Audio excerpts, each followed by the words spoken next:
শ্রোতা বন্ধু, আমন্ত্রণ জানাচ্ছি বাংলাদেশ বেতার রাজশাহী কর্তৃক আয়োজিত একজন সফল শিক্ষার্থীর সাক্ষাৎকার গ্রহণ করছি আমি ফাতেমাতুজ জোহরা নেসা। আজকের এই বিশেষ আয়োজনে আমাদের সঙ্গে উপস্থিত আছেন এমন একজন মেধাবী শিক্ষার্থী যিনি 2025-26 শিক্ষাবর্ষে মেডিকেল ভর্তি পরীক্ষায় 41তম, বুয়েট ভর্তি পরীক্ষায় 2য় স্থান এবং ঢাকা বিশ্ববিদ্যালয়ের ক ইউনিটে 17তম স্থান অর্জন করেছেন। বর্তমানে তিনি ঢাকা মেডিকেল কলেজে অধ্যয়নরত। প্রিয় শ্রোতা বন্ধু, আমি বলছিলাম আদিব আল মুকসিদ পৃথুর কথা। তার এই সাফল্য শুধু তার পরিবারের নয়, বরং পুরো দেশের শিক্ষার্থীদের জন্য অনুপ্রেরণার উৎস। তাই আর দেরি না করে চলুন কথা বলি এই অসাধারণ মেধাবী সফল শিক্ষার্থীর সাথে। আলোচনার শুরুতেই আপনাকে আন্তরিক অভিনন্দন জানাচ্ছি আপনার এই সাফল্যের জন্য। আমি তো বলছিলাম আপনার অর্জনের কথা। এখন আমাদের শ্রোতাদের উদ্দেশ্যে আপনার সম্পর্কে যদি আরেকটু বিস্তারিত বলতেন। আসসালামু আলাইকুম। প্রথমেই আপু আপনাকে ধন্যবাদ জানাচ্ছি আজকের এই অনুষ্ঠানে আমাকে আমন্ত্রণ জানানোর জন্য। বাংলাদেশ বেতারকেও আন্তরিক ধন্যবাদ জানাচ্ছি। আমার নাম আদিব আল মুকসিদ পৃথু। আমি এইচএসসি পাশ করেছি new government degree college Rajshahi থেকে এবং এসএসসি পাশ করেছি government laboratory high school Rajshahi থেকে। বর্তমানে আমি অধ্যয়নরত আছি ঢাকা মেডিকেল কলেজে এবং ছোটবেলা থেকেই আসলে আমার ইচ্ছা ছিল যে বড় হয়ে ডাক্তার হওয়ার। এই স্বপ্ন নিয়েই আমার এই পথ চলা। আপনাকেও ধন্যবাদ আমাদের স্টুডিওতে উপস্থিত হওয়ার জন্য এবং আমাদের দর্শকদের উদ্দেশ্যে আপনার অনুভূতি প্রকাশের জন্য। আমি একটু জানতে চাই, 2025-26 শিক্ষাবর্ষে মেডিকেল ভর্তি পরীক্ষায় আপনি যেহেতু 41তম এবং বুয়েটে 2য় স্থান অর্জন করেছেন, প্রথম যখন আপনি এই খবরটা শোনেন তখন আপনার অনুভূতিটা কেমন ছিল? আসলে প্রথমে আমি আল্লাহ তাআলার প্রতি কৃতজ্ঞতা জ্ঞাপন করতে চাই। আসলে আল্লাহ তাআলার রহমত ছাড়া কখনোই এত কিছু সম্ভব হতো না। তো যে মুহূর্তে আমি আমার এই ফলাফলগুলো হাতে পেয়েছিলাম, প্রথমেই আল্লাহ তাআলার প্রতি শুকরিয়া জ্ঞাপন করেছিলাম। এরপর পরিবারের সাথে সেই ফলাফলের আনন্দঘন মুহূর্তগুলো শেয়ার করে নেওয়ার আসলে অনুভূতিটা ভাষায় প্রকাশযোগ্য নয়।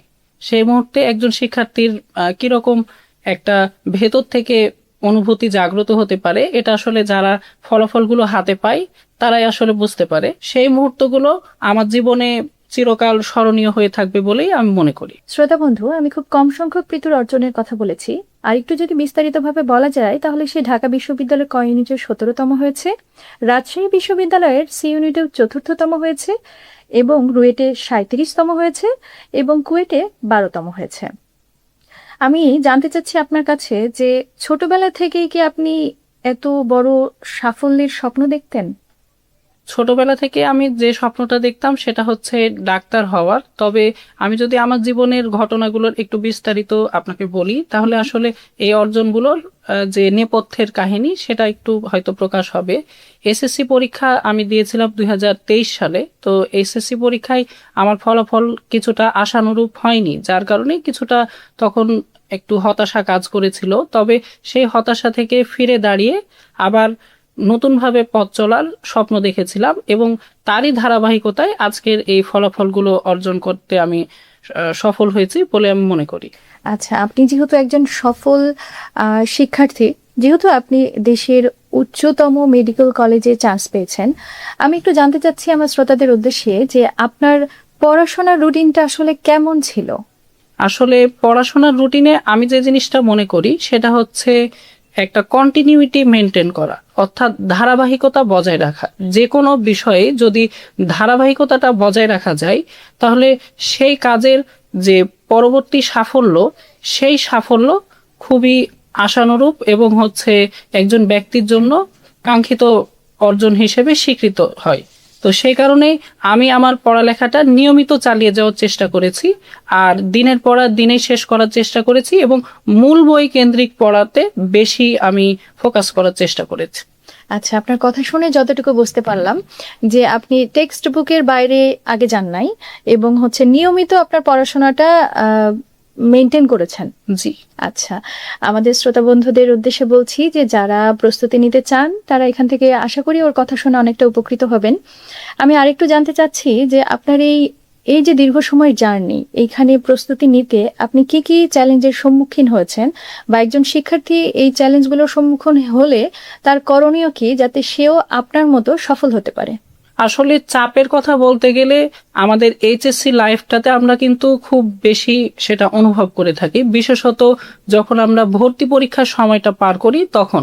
কারণ একাডেমিকে প্রথম বর্ষ দ্বিতীয় বর্ষের চাপ কিছুটা কম থাকলেও, যদিও এইচএসসি তে এসএসসির তুলনায় প্রায় 4 থেকে 5 গুণ পড়া, এটা যারা এইচএসসি তে যে স্টুডেন্টরা সময়টা পার করে তারা খুব ভালোভাবেই টের পায়। তবুও পরবর্তীতে গিয়ে যখন অ্যাডমিশন টাইম আসে তখন আসলে চাপটা এক্সট্রিম পর্যায়ে চলে যায়। তো সেক্ষেত্রে চাপ সামাল দেওয়াটা অনেকটাই বলা যায় আমার জন্য বাধার হিসেবে ছিল। এছাড়াও নিয়মিত সে সময় পড়ালেখাটা চালিয়ে যাওয়া, এটাও আরেকটা বাধার বিষয় ছিল। তো যাই হোক, আল্লাহর রহমতে ধৈর্য এবং আত্মবিশ্বাস বজায় রেখে সেটা চালিয়ে যেতে পেরেছি। আচ্ছা, আরেকটু জানতে চাচ্ছি যে অনেকেই এই অভিযোগটা করে যে এতক্ষণ পড়তে ভালো লাগে না, আর পড়তে পারছি না, বিরক্ত হয়ে যাচ্ছি। তো এই বিষয়টা আপনি কিভাবে কাটিয়ে উঠতেন, বা যখন আপনার পড়তে ভালো লাগতো না সেই সময়টা আপনি কি করে ব্যবহার করতেন?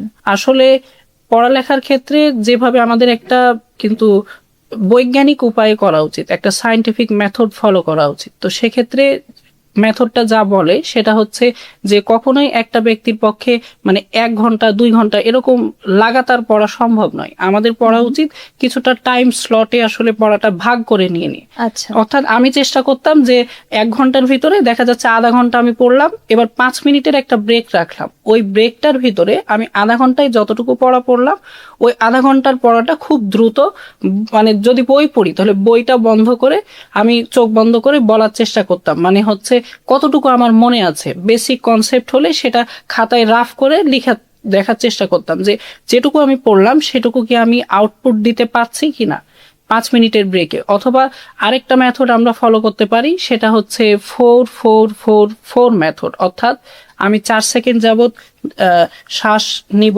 তারপরে ব্রিথ হোল্ড করব, এরপরে আমি নিঃশ্বাস ত্যাগ করব, সবই হবে 4 সেকেন্ড যাবত। এরপর 4 সেকেন্ডের একটা বিরতি দিয়ে আবার পুনরাবৃত্তি করব, এই প্রক্রিয়া। তাহলে এরকম করলে আমাদের ব্রেনে অক্সিজেনের যে ডেফিসিয়েন্সিটা থাকে সেটাও কিছুটা নির্মূল হয় এবং পরবর্তীতে আমার পড়ার ফ্লোটা চালিয়ে রাখা সহজতর হয়। প্রিয় শ্রোতা, আশা করছি আবিদের কথা শুনে আপনারা অনেকটাই উপকৃত হচ্ছেন। আমি আরেকটু জানতে চাচ্ছি, এই সাফল্যের পেছনে সবচেয়ে বেশি অবদান কার বলে মনে করেন আপনি? আসলে একজন মানুষের সাফল্যের পিছনে বেশ কয়েকজন মানুষেরই হাত থাকে। তো আমিও আমার সাফল্যের পিছনে একক ব্যক্তি হিসেবে কাউকে বলতে চাই না। আমার সাফল্যের পিছনে প্রথমে আমি যিনি অংশীদার তাকে মনে করি আমার সৃষ্টিকর্তা মহান আল্লাহ তাআলা, এরপর আমার বাবা মা, আমার পরিবার বর্গ এবং আমার সম্মানিত শিক্ষক মণ্ডলী, এবং তাদের হচ্ছে সহযোগিতার ফলেই বরং বলা যায় যে আজকের এই দীর্ঘ পথ চলার পরে আমি এখানে আসতে পেরেছি। অনেক ভালো লাগছে আপনার সাথে কথা বলে। আরেকটু জানতে চাচ্ছি, ভর্তি পরীক্ষার প্রস্তুতি নেওয়া শিক্ষার্থীদের জন্য আপনার পরামর্শ কি থাকবে? ভর্তি পরীক্ষায় ভবিষ্যতে যারা পা দিবে তাদের জন্য আমি বলতে চাই যে তীব্র আত্মবিশ্বাস বজায় রাখতে হবে এবং গভীর মনোযোগ সহকারে পরিশ্রমের পথ পাড়ি দিতে হবে। তাহলে তাদের ওপর ইনশাল্লাহ আল্লাহ তাআলার পক্ষ থেকে রহমত নাজিল হবে এবং এই তিনের সংমিশ্রণে তারা তাদের কাঙ্ক্ষিত সাফল্যে পৌঁছাতে পারবে বলে আমি মনে করি। আপনার সাথে কথা বলে খুবই ভালো লাগলো।